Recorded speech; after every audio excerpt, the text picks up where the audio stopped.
6-7 வருஷம் அது பரோட்டாலாம் சாப்பிட்டு தப்பான மெடிக்கேஷனில் ஒரு 2 இயர்ஸ் ரன் பண்ணேன். அந்த மெடிக்கேஷனால் எனக்கு நிறைய சைடு எஃபெக்ட்ஸ் வந்துச்சு. இப்போ நிறைய ஆசனாலாம் பயிற்சி பண்ணிகிட்டு இருக்கும்போது தான் எனக்கு ஏரியல் யோகா பற்றி தெரிய வந்துச்சு. முதல்ல இந்த ஏரியல் யோகா என்னது சார்? ஸோ ஃபார்ம் ஆஃப் யோகான்னு தான் சொல்லுவோம். ஹெட் ஸ்டாண்டால் எத்தனை பேரால் பண்ண முடியும்? எல்லாரும் உங்களை இப்போ ஒரு ஹெட் ஸ்டாண்ட் பண்ணுங்கன்னா பண்ணிட முடியுமா? இல்லாமல் அப்பர் பாடிக்கு நிறைய பிளட் ஃப்ளோ கிடைக்கிறதுனால உங்கள் ஃபேஷியல் மசில்ஸ் அப்லிஃப்ட் ஆகுறது. ஸ்டார்ட் பண்ண ஒரு 6 மாதத்தில் எனக்கு நிறைய சேஞ்சஸ் தெரிஞ்சுது. அதிலேருந்து 9 மணி 8:30 மணிக்கெலாம் பெட்டுக்கு போயிடுவேன், தூங்கிடுவேன். ஏரியல் யோகாவை ஸ்டார்ட் பண்ணது சார் மெயின் காரணம்?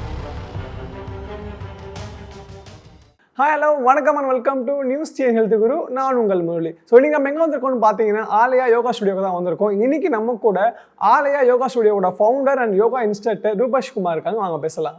வணக்கம் சார். வணக்கம் சார். இப்போ நான் உங்கள் ப்ரொஃபைலில் பார்க்கும்போது உங்கள் பயோவில் என்ன போட்டிருந்தீங்கன்னா ஏரியல் யோகா அப்படின்னு போட்டிருந்தீங்க. முதல்ல இந்த ஏரியல் யோகா என்னது சார்? ஸோ ஏரியல் யோகான்னா இட்ஸ் அ ஃபார்ம் ஆஃப் யோகான்னு தான் சொல்லணும். இப்போ பார்த்தீங்கன்னா யோகாலேயே நிறைய அங்கங்கள் இருக்குது. அதில் முக்கியமாக வந்து டே டு டே லைஃப்பில் வந்து இங்கே எல்லாரும் ப்ராக்டிஸ் பண்ணுறதுன்னா ஆசனா ப்ராக்டிஸ்ன்னு சொல்லுவாங்க. ஸோ இந்த ஆசனா ப்ராக்டிஸில் வந்து நிறைய ஸ்டைல் ஆஃப் யோகாஸ் இருக்குது. இப்போது நிறைய ப்ராப்ஸ் வச்சு பண்ணுவாங்க, பிளாக் வச்சு பண்ணுவாங்க, வீல் வச்சு பண்ணுவாங்க, சேர் வச்சு பண்ணுவாங்க. எதுக்காக இந்த வந்து ஒரு ப்ராப் யூஸ் பண்ணுறாங்க யோகாலன்னா, either to push your limits. நம்ம ஒரு ஆசனம் பண்ணுறோன்னா அதோட அல்டிமேட் பெனிஃபிட் கிடைக்கிறதுக்கு, கொஞ்சம் எக்ஸ்ட்ரா ஸ்ட்ரெச் கிடைக்கிறதுக்கு அந்த ப்ராப் யூஸ் பண்ணுவாங்க. அதே மாதிரி தான் இந்த ஏரியல் கிளாத்து, இந்த சீலிங்லேருந்து சஸ்பெண்ட் ஆனால் அந்த கிளாத்துன்னு சொல்லுவாங்க. இந்த ஹேமாக்குன்னு சொல்லுவோம், அதை வந்து தமிழில் தொட்டின்னு சொல்லலாம். இந்த கிளாத்தோட சப்போர்ட்டில் பண்ணுறதுனால உங்களுக்கு எக்ஸ்ட்ரா புஷ் கிடைக்கும், எக்ஸ்ட்ரா ஸ்ட்ரெச் கிடைக்கும். ஸோ அதை தான் நம்ம ஏரியல் யோகான்னு சொல்கிறோம். அதில் வந்து நிறைய ஆசனாஸ் ப்ராக்டிஸ் பண்ணலாம். அது வந்து ஒரு பிகினர் கூட பண்ணலாம். அதாவது ஃப்ளோரில் வந்து நிறைய பேலன்ஸ் இஷ்யூ இருக்கிறவங்க, ஒழுங்காக பண்ண முடியாதவங்க அந்த கிளாத்தோட சப்போர்ட் எடுத்து கூட பண்ணலாம். ரீஸ்டரேட்டிவாகவும் பண்ணலாம். உங்களுக்கு எக்ஸ்ட்ரா நம்ம இன்னும் கொஞ்சம் புஷ் பண்ணி நம்ம பண்ணணும், ஆசனா ப்ராக்டிஸை இன்னும் வந்து வலுப்படுத்தணும் அப்படின்னு நினைக்கிறவங்க ஏரியல் ப்ராக்டிஸ் பண்ணலாம். இப்போ நார்மலாக யோகா பண்ணுறவங்களுக்கும் இந்த ஏரியல் யோகா பண்ணுறவங்களுக்கும் என்ன வித்தியாசம் இருக்குது? இப்போ நார்மல் ஆசனங்கள் வந்து இப்போ ஃப்ளோரில் இந்த மேட்டில் ப்ராக்டிஸ் பண்ணுறோன்னா அதே ஆசனங்களை கொண்டு வந்து ஏரியலில் ப்ராக்டிஸ் பண்ணும்போது நான் சொன்ன மாதிரி உங்களுக்கு எக்ஸ்ட்ரா புஷ் கிடைக்கும். இப்போது நார்மலாக ஒரு ஃபல்லக்காசன் ஃப்ளோரில் பண்ணுறதுக்கும் ஏரியலோட சப்போர்ட்டில் அந்த கிளாத்தோட சப்போர்ட்டில் பண்ணுறதுக்கும் நிறைய டிஃப்ரென்ஸ் இருக்கும். உங்களுக்கு நிறைய ஸ்ட்ரெயின் தெரியும், நிறைய உங்களுக்கு அந்த எஃபோர்ட் போடுற மாதிரி இருக்கும். அதே மாதிரி ஒரு புஜங்காசன் தரையில் பண்ணுறதுக்கும் ஏரியலோட அந்த கிளாத்தோட சப்போர்ட், ஹேமக்கோட சப்போர்ட்டில் பண்ணுறதுக்கும் உங்களுக்கு நிறைய புஷ் கிடைக்கும். ஸோ ஆசனாவோட பயிற்சியை வந்து இன்னும் வலுப்படுத்துறதுக்கும், அப்புறம் இன்னொரு முக்கியமான ஒரு விஷயம் இருக்குது ஏரியலில், அதுதான் அந்த இன்வர்ஷன்ஸ், இந்த தலைக்கீழே பண்ணுற ஆசனங்கள்னு சொல்லுவோம். ஓகேங்களா? இப்போது தரையில் ஆசனங்கள் வந்து ஃப்ளோரில் பண்ணும்போது சிரசாசனம் பண்ணுறோன்னு வச்சுங்களேன், ஒரு ஹெட் ஸ்டாண்ட்னு வச்சுங்களேன். ஹெட் ஸ்டாண்டால் எத்தனை பேரால் பண்ண முடியும்? எல்லோரும் உங்களை இப்போ ஒரு ஹெட் ஸ்டாண்ட் பண்ணுங்கன்னா பண்ணிட முடியுமா? ஒரு ப்ராக்டிஸ் வேணும். ஒரு 3 மாதமாவது நம்மளோட கோர் எங்கேஜ் பண்ணோம், லெக்ஸ் எங்கேஜ் பண்ணோம், அதுக்கான சில பயிற்சி பண்ணதுக்கப்புறம் தான் ஹெட் ஸ்டாண்ட் பண்ண முடியும். அப்படியே அந்த ஹெட் ஸ்டாண்ட் பண்ணாலும் உங்கள் ஸ்பைன் கம்ப்ரெஸ் ஆகும். ஸ்பைன் கம்ப்ரெஸ் ஆகுறதுனால உங்கள் ஸ்பைன் ஸ்ட்ரென்தன் ஆகும். நத்திங், அதில் தப்பு கிடையாது. ஆனால் இதில் ஹேமாக்கில் பண்ணுற ஹெட் ஸ்டாண்ட் வந்து யார் வேணால் பண்ணலாம். ஒரு பிகினர், ஒரு வயசானவங்க, இளமையாக இருக்கிறவங்க யார் வேணால் பண்ணலாம். உங்களோட ஹெட்டு வந்து தரையை தொடாது. இதில் பண்ணுற தலைக்கீழே பண்ணுற போஸ்டரில் ஹெட்டு தரையை தொடாது. ஸோ தரையை தொடாதனால கிராவிட்டினால உங்கள் ஸ்பைன் நல்லா ட்ராக்ட் ஆகும், டீகம்ப்ரெஸ் ஆகும், அந்த ஸ்ட்ரெயின் ரிலீஃப் ஆகும், உங்கள் ஸ்பைனில் இருக்கிற ஸ்ட்ரெயின் ரிலீவ் ஆகும். உங்களுக்கு ஏதாவது disc degenerative condition, sacralization condition, spondylitis, இந்த மாதிரி நிறைய கண்டிஷன்ஸ் இருக்குது டிஸ்கில். ஸோ இதெல்லாமே அதை அட்ரஸ் பண்ணும். ஓகேங்களா? அது இல்லாமல் அப்பர் பாடிக்கு நிறைய பிளட் ஃப்ளோ கிடைக்கிறதுனால உங்கள் ஃபேஷியல் மசில்ஸ் அப்லிஃப்ட் ஆகுறது. ஸோ உங்கள் ஃபேஸ்க்கு, ஹேருக்கு நிறைய பிளட் ஃப்ளோ இருக்கிறதுனால ஹேர் ஃபால் கம்மியாகிறது. இந்த மாதிரி நிறைய ஆன்டி ஏஜிங் பெனிஃபிட்ஸ் இருக்குது ஏரியல் யோகாவில். ஸோ அதனால தான் வந்து இந்த ஃப்ளோரில் பண்ணுறதுக்கும் ஏரியலில் பண்ணுறதுக்கும் நிறைய வித்தியாசங்கள் இருக்குது. ஏரியலில் பண்ணும்போது உங்களுக்கு எக்ஸ்ட்ரா எல்லாமே கொஞ்சம் எக்ஸ்ட்ரான்னு சொல்லலாம் வச்சுங்களேன். ஆசனாஸ் வந்து ஃப்ளோரில் பண்ணுறீங்கன்னா அதே ஆசனங்கள் ஏரியலில் அந்த ஹேமாக்கோட சப்போர்ட்டில் பண்ணுறீங்கன்னா உங்களுக்கு எக்ஸ்ட்ரா பெனிஃபிட் இருக்குன்னு தான் சொல்லணும். சார், இப்போ நீங்கள் இந்த ஏரியல் யோகாவை ஸ்டார்ட் பண்ணீங்கன்னா சார் காரணம்? 5 years பேக் வந்து I was not a yoga instructor. Okay, நானும் என்னோடய ஒய்ஃபும் ஐடியில் தான் ஒர்க் பண்ணிகிட்டு இருந்தோம். ஸோ நான் ஒரு கேம் டெவலப்பராக இருந்தேன். ஸோ ஒரு 4 years லைனில் வந்து எனக்கு வந்து ஒரு ஆட்டோமின் கண்டிஷன் வந்துச்சு. ஓகேங்களா? So it was kind of என்ன சொல்கிறது, அது கண்டே பிடிக்க முடியல. ஒரு 2 வருஷம் ஆச்சு அது ப்ராப்பராக அது என்ன கண்டிஷன் அப்படின்னு பார்க்குறதுக்கு. ஸோ அது என்ன கண்டிஷன்னா கிரான்ஸ் டிசீஸ்ன்னு சொல்லுவாங்க. ஸோ அது ஒரு ஆட்டோமின் கண்டிஷன். ஸோ கிரான்ஸ் டிசீஸ் கண்டுபிடிக்கிறதுக்கு 2 years ஆனதுனால நான் வந்து தப்பான மெடிக்கேஷனில் ஒரு 2 years ரன் பண்ணேன். ஸோ அந்த மெடிக்கேஷனால் எனக்கு நிறைய சைடு எஃபெக்ட்ஸ் வந்துச்சு. I was undergoing lot of side effects.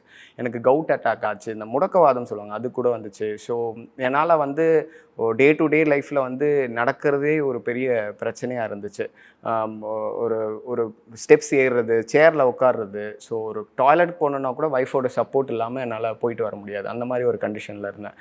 So 5 years லைனில் எனக்கு இந்த ஆட்டோமின் டிசீஸ் என்ன அப்படின்னு கண்டுபிடிக்கிறதுக்கு எனக்கு கொஞ்சம் வருஷம் ஆனதுனால ஸோ என்னால் ஃபிசிக்கலாக ரொம்பவே வீக் ஆகிட்டேன். ஓகேங்களா. அப்புறம் கண்டுபிடிச்சதுக்கப்புறம் ஐ வாஸ் டேக்கிங் மெடிகேஷன்ஸ். ஓகேங்களா. ஸோ ஆட்டோமின் கண்டிஷன் பொறுத்தவரையும் என்னென்னா, வேறு எந்த ஒரு டிசீஸாக இருந்தாலும் நீங்கள் வந்து சரிப்படுத்திடலாம், இல்லை அட்ரஸ் பண்ணி கொஞ்சம் இயர்ஸில் அது வந்து திருப்பி யூ வில் பேக் டு ஃபார்ம்ன்ற மாதிரி நீங்கள் உங்களோட வேலைகளை பார்க்க ஆரம்பிச்சிடலாம். ஸோ ஆட்டோமின் மட்டும் என்னென்னா உங்களுக்கு லைஃப் லாங் இருக்கும் அந்த பிரச்சனை. ஏதாவது ஒரு தொந்தரவு கொடுத்துட்டே இருக்கும். ஸோ டே டு டே லைஃப்பில் வந்து உங்களுக்கு ஏதாவது ஒரு பிரச்சனை இருந்துகிட்டே இருக்கும். எனக்கு இருக்கிற ஆட்டோமின் பார்த்தீங்கன்னா கிரான்ஸ் டிசீஸ்ன்னு சொல்லுவாங்க. அது வந்து gut related issue. Okay, gut related இஷ்யூங்கிறதுனால எனக்கு வந்து ஒரு ப்ளசண்ட்டாகவே இருக்காது. எப்போவுமே ஒரு வாமிட்டிங் சென்சேஷன் இருக்கும் பிகாஸ் ஆஃப் த மெடிக்கேஷனால். ஸோ டயரியா ஆகும். அப்புறம் வந்து சிவியர் பெயின், அக்யூட் பெயின் வரும் ஸோ அப்டமனில். ஸோ அப்டமன் வீக்கமாகும். இந்த டெர்மினல் ஈலியம் சொல்லுவாங்க, சிறுகுடலும் பெருக்குடலும் ஜாயின் ஆகிற இடம். அந்த இடத்துல வந்து எனக்கு அக்யூட்டாக இன்ஃப்ளமேஷன் ஆகும். நல்லா பயங்கரமாக இன்ஃப்ளேம் ஆகி பயங்கர பெயின் வரும். ஸோ ஒரு வாட்டியும் நான் ஹாஸ்பிட்டல் போகணும். அது என்ன எங்கே இருந்தாலும் எந்த பொசிஷனில் இருந்தாலும் அதனால் என்னால் ஒர்க்லாம் பண்ண முடியல. ஸோ என்னோடய ஒர்க்கும் குவிட் பண்ணியாச்சு. என்னை பார்த்துக்கிறதுக்காக என்னோடய ஒய்ஃபும் அவங்களோட ஒர்க்கை குவிட் பண்ணிட்டாங்க. ஸோ ஃபினான்ஷியலாகவும் சரி, எல்லா விஷயத்துலையும் சரி, நாங்கள் ரொம்பவே டவுனாக இருந்தோம் அந்த பாயிண்டில். ஸோ இதுக்கு வந்து ஒரு சொல்யூஷனே கிடையாது. பிகாஸ் டே டு டே லைஃப்பில் நான் ஏதோ ஒரு இஷ்யூவை தொந்தரவை ஃபேஸ் பண்ணிகிட்டே தான் இருக்கேன் இந்த கண்டிஷன்னால்.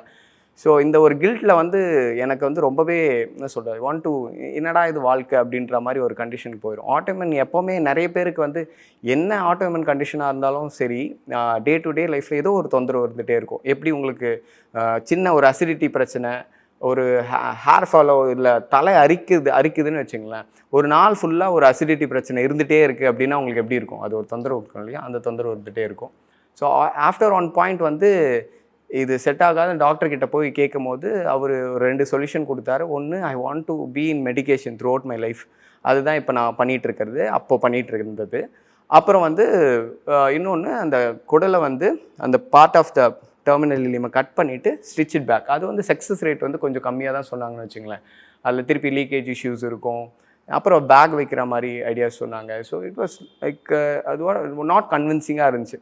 பட் எனக்கு இது பரவாயில்லையோ அப்படின்னு எனக்கு தோணுச்சு. பிகாஸ் மெடிக்கேஷன் எடுத்துகிட்டு சஃபர் பண்ணுறதுக்கு இந்த மாதிரி ஆப்ரேட் பண்ணிட்டு ட்ரை பண்ணலாம் அப்படின்னு தோணுச்சு. அப்போ தான் வந்து என் வீட்டில் வந்து என் ஒய்ஃப் வந்து சஜஸ்ட் பண்ணாங்க, நீங்கள் ஏன் வந்து யோகா ஸ்டார்ட் பண்ணக்கூடாது அப்படின்னு சொல்லிட்டு சஜஸ்ட் பண்ணாங்க. பட் எனக்கு அதில் ஃபஸ்ட்டு உடன்பாடு இல்லை. ஏன்னா நான் எந்த ஒரு ஃபிசிக்கல் ஆக்டிவிட்டி பண்ணுற பர்சன் கிடையாது. முன்னாடி அப்படி தான் இருந்தேன்.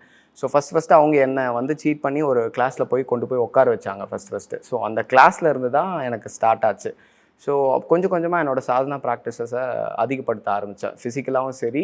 ஸோ யோகா ப்ராக்டிஸ்னால் இந்த 1 hour ப்ராக்டிஸை வந்து நான் மெயினாக சொல்லலை. இந்த ஃபிசிக்கலாக நம்ம பண்ணுற ப்ராக்டிஸ்லேயே அது மட்டும் கிடையாது, உங்கள் லைஃப் ஸ்டைலை மாற்றணும் அது ஆக்சுவலாக. ஸோ அப்போ தான் உங்களோட ஆட்டோமின் டிசீஸை வந்து உங்கள் கண்ட்ரோலுக்கு கொண்டு வர முடியும். ஸோ இந்த சிர்காடியன் ரிதம்னு சொல்லுவாங்க, ஸோ பயாலஜிக்கல் கிளாக்னு சொல்லுவாங்க. என்னோட சிர்காடியன் ரிதம் கரெக்ட் பண்ண ஆரம்பித்தேன். காலையில் இந்த டைமுக்கு எழுந்திக்கிறது, எந்த டைமுக்கு சாப்பிட்ணும், எந்த டைமுக்கு தூங்கணும், எந்த டைமில் என் சாதனா இருக்கணும், எந்த டைமில் நான் ஆசனா ப்ராக்டிஸ் பண்ணணுன்றது நான் முடிவு பண்ணி அதை ஃபாலோ பண்ண ஆரம்பித்தேன். ஸோ க்ளீன் லைஃப் ஸ்டைல் இப்போ வரையும் ஃபாலோ பண்ணிகிட்ருக்கேன். பட் அந்த ஃபஸ்ட்டு ஸ்டார்ட் பண்ண ஒரு 6 மாதத்தில் எனக்கு நிறைய சேஞ்சஸ் தெரிஞ்சுது அதிலேருந்து. ஸோ அது நல்ல ரிசல்ட்ஸ் காமிக்குதே, பரவாயில்லையேன்னு சொல்லிட்டு அப்படியே கண்டினியூ பண்ண ஆரம்பித்தேன். Within 1 year I stopped entire மெடிக்கேஷன்லாம் ஸ்டாப் பண்ணிவிட்டேன். I was so happy. So ஒரு 5 years லேனில் வந்து I was not into any medication till now. So அந்த டிசீஸை வந்து என்னோடய பாசிவ் ஸ்டேட்டில் வச்சுருக்கேன்னு சொல்லலாம். ஆட்டோமின் கண்டிஷன் வந்து பாசிவ் ஸ்டேட்டில் வச்சுருக்கேன். அதாவது அந்த டிசீஸை வந்து ட்ரிகர் பண்ணுற மாதிரி நான் எதுவும் பண்ணலை. ஸோ என்னோடய லைஃப் ஸ்டைல் பேடாக இல்லை. இப்போ நீங்கள் வந்து ஏதாவது ஜங்க் கொடுக்குறீங்க, ஒரு பேக்கெட் ஆஃப் பிஸ்கெட் கொடுத்தா கூட நான் சாப்பிட மாட்டேன். ஸோ என்னை தெரிஞ்சவங்களுக்கு நிறைய பேருக்கு தெரியும், நான் எந்த ஒரு ஜங்க் சாப்பிட மாட்டேன், எந்த ஒரு பேக்கெட்டட் ஐட்டம் சாப்பிட மாட்டேன். ஸோ க்ளீன் ஃபுட்டாக இருந்தால் மட்டும்தான் இப்போ வரையும் நான் கன்சியூம் பண்ணுவேன். ஸோ இந்த மாதிரி லைஃப் ஸ்டைலில் நான் ஃபாலோ பண்ணுறதுனால எனக்கு தெரிஞ்சு எனக்கு 6-7 வருஷம் ஆகுது பரோட்டாலாம் சாப்பிட்டு. ஸோ எனக்கு ஞாபகமே இல்லை எப்போ சாப்பிட்டேன், 6-7 வருஷம் ஆகுது. ஸோ எனக்கு தெரிஞ்சவங்களுக்கு எல்லாருக்குமே தெரியும் நான் எப்படி சாப்பிடுவேன், எப்படி என்னோடய லைஃப் ஸ்டைல் இருக்கும். 9 மணி 8:30 மணிக்கெலாம் பெட்டுக்கு போயிடுவேன், தூங்கிடுவேன். ஸோ என்னோடய லைஃப் ஸ்டைல் வந்து ரொம்ப க்ளீனாக வச்சுக்கிறதுனால அந்த ஆட்டோமின் டிசீஸ் வந்து என்னை வந்து தொந்தரவு பண்ணுறது கிடையாது. So 6 years now I am not taking any medication. I am successfully running this place. So அப்போ தான் வந்து சரி இது நல்லா இருக்கே, ஸோ இதை வந்து நம்ம ப்ராப்பராக கற்றுக்கலாம் அப்படின்னு சொல்லிட்டு என்னோடய சர்டிஃபிகேஷன் பண்ண ஆரம்பித்தேன். ஹத யோகா சர்டிஃபிகேஷன் முடிச்சுட்டு, ஸோ ஹத யோகா சர்டிஃபிகேஷன் முடிச்சுட்டு நிறைய ஆசனாலாம் பயிற்சி பண்ணிகிட்டு இருக்கும் போது தான் எனக்கு ஏரியல் யோகா பற்றி தெரிய வந்துச்சு. ஸோ ஏரியல் யோகா பற்றி தெரிய வரும்போது ஓகே சரி ட்ரை பண்ணும்போது it required lot of strength. அதாவது ஏரியல் யோகா பண்ணுறது கொஞ்சம் ஸ்ட்ரென்த் தேவைப்பட்டுச்சு. ஸோ ஓகே இது ரொம்ப சேலஞ்சிங்காக இருக்கேன்னு தான் நான் ஸ்டார்ட் பண்ணேன். ஸோ ஏரியல் யோகா ஸ்டார்ட் பண்ணும்போது தான் எனக்கு தெரிய வந்துச்சு ஏரியல் யோகாலேயே வந்து நிறைய ஃபார்ம் ஆஃப் ஆர்ட் இருக்குது, ஏரியல் ஆர்ட்ஸ் இருக்குது, ஏரியல் சில்க் இருக்குது. அதெல்லாம் நிறைய பேர் பேசவே மாட்டாங்க. ஏன்னா நிறைய பேருக்கு அது தெரியுமான்னு கூட எனக்கு தெரியல. ஏரியல் யோகா தான் நிறைய பேருக்கு தெரியும். ஸோ அதுலேருந்து டிஃப்ரெண்ட் ஆர்ட் ஃபார்ம்ஸ் இருக்குது. யோகா ஆசனாஸ் வந்து அந்த கிளாத்தோட சப்போர்ட்டில் பண்ணுறது ஏரியல் யோகா. அது இல்லாமல் அந்த சஸ்பெண்டட் கிளாத்தில் நிறைய ஆர்ட் ஃபார்ம்ஸ் இருக்குது. அதுலேயே வந்து சில சீக்வன்ஸ் பண்ணுவோம். அது ஏர் டைம்னு சொல்லுவோம். ஏர் டைம்னா ஒன்ஸ் அந்த ஹேமாக்கில் ஏறிட்டோன்னா நம்ம சீக்வென்ஷியலாக ஒன்று பண்ணிகிட்டே இருப்போம், கீழே இறங்கவே மாட்டோம். கொஞ்சம் நேரத்துக்கு ஒரு 5 minutes ஆஃப் ஏர் டைம் வச்சுருக்கோம், 10 minutes ஆஃப் ஏர் டைம் வச்சுருக்கோம். இதெல்லாம் பர்ஃபார்மன்ஸ் ஆர்ட்டில் வரும். ஸ்டேஜ் ஷோஸில் நிறைய பிரம்மாண்டமான ஸ்டேஜ் ஷோஸ்லலாம் இதில் பர்ஃபார்ம் பண்ணுவாங்க.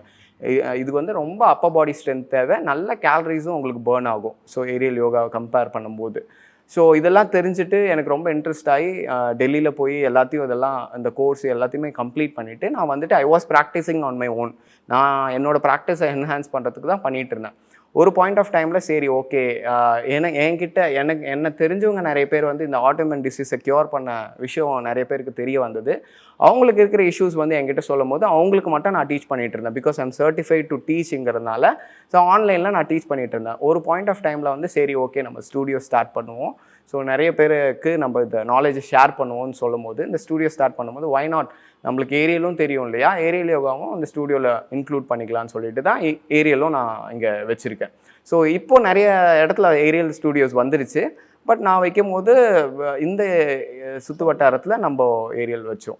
பிகாஸ் ஹேமாக்கில் வந்து ஆசனம் பண்ணுறது ஈஸி இல்லை. உங்களுக்கு ஃபோக்கஸ் இருக்கணும், பாடியும் டோன் ஆகும், வெயிட் லாஸ் ஆகும், நிறைய கேலரிஸும் பர்ன் ஆகும். நீங்களாக ப்ராக்டிஸ் பண்ணும்போது இங்கே ஏரியல் யோகாவில் இன்ஜுரி சான்சஸ் அதிகம். ஸோ பண்ணக்கூடாதுன்னு பார்த்தீங்கன்னா சார் இப்போ அதே மாதிரி பார்த்தீங்கன்னா ஒரு சில பேர் கொஞ்சம் ஃபேட்டாக இருப்பாங்க இல்லையா, அவங்க எல்லாம் கொஞ்சம் பயப்படுவாங்க எங்கே நம்ம தோங்கினா வந்து அது விழுந்துருமோ அப்படின்ட்டு. ஸோ இது வந்து யார் வேணாலும் எத்தனை வெயிட் தாங்குமா இது?